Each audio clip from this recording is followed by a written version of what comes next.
Le tunnel qu'Elio avait emprunté s'enfonçait profondément dans les entrailles de la terre.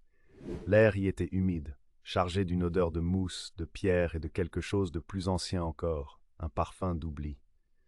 À mesure qu'il avançait, une faible lueur commença à apparaître au loin.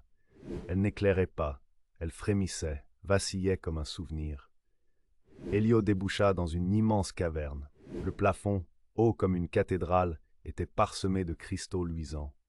Mais ce n'était pas cela qui attirait son regard. Sur les parois de la grotte, des images s'animaient comme des peintures vivantes.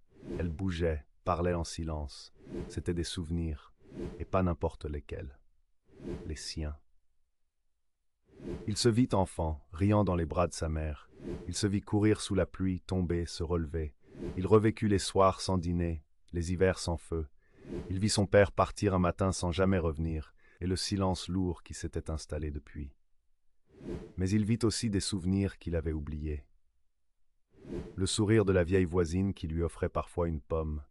Le jour où il avait donné son seul morceau de pain à un chat blessé. Le regard rempli de fierté de sa mère quand il avait recousu son vieux pantalon déchiré. Alors une voix douce, presque maternelle, s'éleva de nulle part. « Pourquoi viens-tu troubler le repos des souvenirs, Elio? Que cherches-tu dans la mémoire du monde ?» Il répondit d'un ton hésitant mais sincère. « Je cherche la fontaine. Mais je crois que pour la trouver, je dois d'abord me retrouver. Compre.